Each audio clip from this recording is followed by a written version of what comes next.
Disappointments occur in everyday life. This is the real world, not the matrix. So, let's talk about it. Welcome to The Connection. There's a storm coming.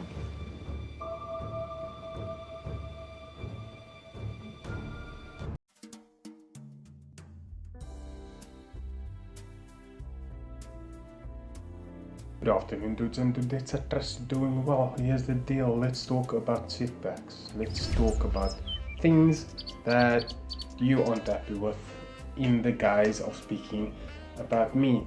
Bit of a narcissist, but I'm not going to speak about anybody else except for me and how I view certain things. Some people may agree, some people may not. Some people may even dislike the video. I don't mind. I have a quota to fill. 3 times a week I upload videos to this channel, and it just happens today that this is the topic that I want to speak about. I'll start with asking a question. How do you deal with setbacks? How do you deal with people that you don't like? How do you deal with learning about people that you don't like? And when I say people that you don't like, I don't mean the garden that you see on Twitter, Instagram and Facebook. No, I don't mean when looking at the people that think coronavirus is a myth.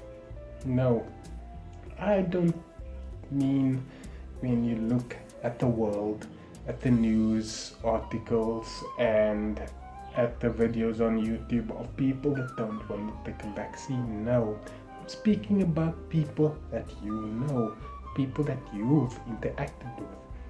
How do you deal with finding out that I don't like you?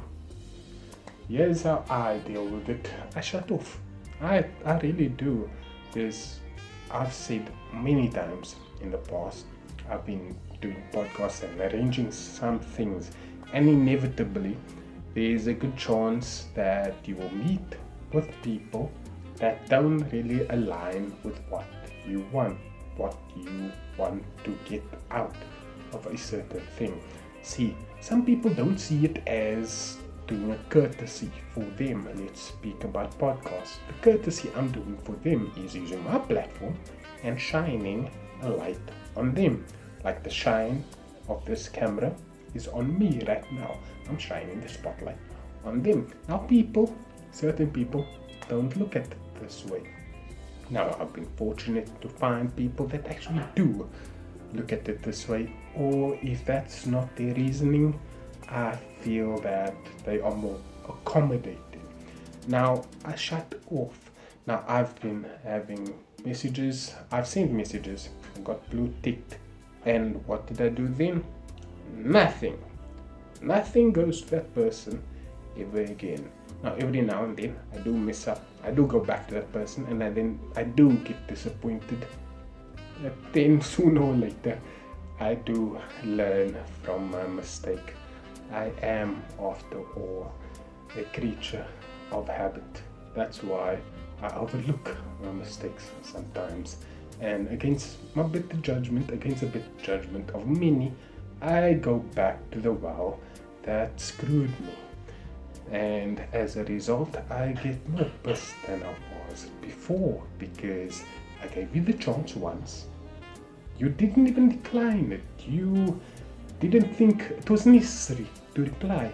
Not only didn't you think it was necessary to reply, you thought it was necessary to look at the message and then leave it. Now the thing about Instagram and WhatsApp, they show me when you read the message. And I know when you read the message. Is that my fault or theirs? Probably mine for subjecting myself to the added disappointment of disrespect that they discover when checking up on my message, whether they saw the message. That's where the benefit of the doubt is gone with all humans. Everybody has done that at least once, in my experience. That's why I don't really feel like messing with humans anymore. That's why I don't really want to do social media sometimes. Because when I say that, I just feel this is unnecessary. Why am I on social media? Why am I doing this? Why am I doing this? Why am I taking my time to look at you? It's likely that you will disappoint me. And not only that, when it comes to YouTube, yeah, this is where I'm going to speak about people that I don't know. I watch quite a bit of content, and when I see content and just the littlest thing annoys me, that's either one, I don't watch a video anymore. Two, when I say I don't watch your video, I don't watch any video that you create. Two, I unsubscribe from your channel if I'm subscribed already. Or three, and this is a drastic measure that I take sometimes, when your video gets recommended by the algorithm, click those three dots and go down, they will recommend this channel. Yes, and that just makes things a lot more harmonious for me, especially on my YouTube timeline. After all, it is my YouTube timeline. That is what everybody's saying, isn't it? It's my timeline. You don't get to decide what I want on my timeline. And as we say timeline, we go over to Twitter. Now I've been seeing recently all the rage on Twitter, especially in the FPL community, about muting. How do you mute the word? No longer blocking somebody, because blocking somebody gives somebody ammunition, as I told you before. If you block somebody, you give somebody ammunition to fire back. Because if you block someone, that someone can check your profile and then see this person has blocked you. And then take a screenshot of it, put it on Twitter, and then ta-da! It just creates beef. Mute the person. Yeah, I have muted somebody once. Especially when somebody that follows me on Twitter, I mute the account because I would like to think I'm a decent guy. Weird guy, but a decent guy. I'll mute you. I won't block you. I won't unfollow you. I'll still be there for the numbers.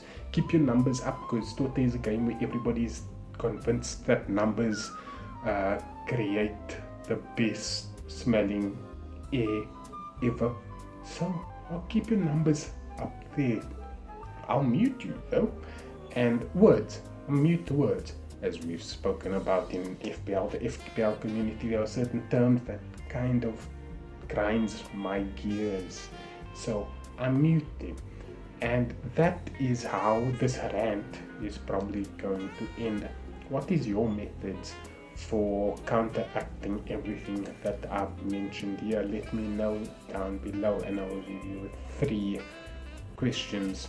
Has this video earned your like? Has this video earned you watching another video on the channel? And finally, has this video earned you subscribing to the channel? Thank you for making a connection, which means there's only one more thing to mention before the next video that we make. Don't wait. Create.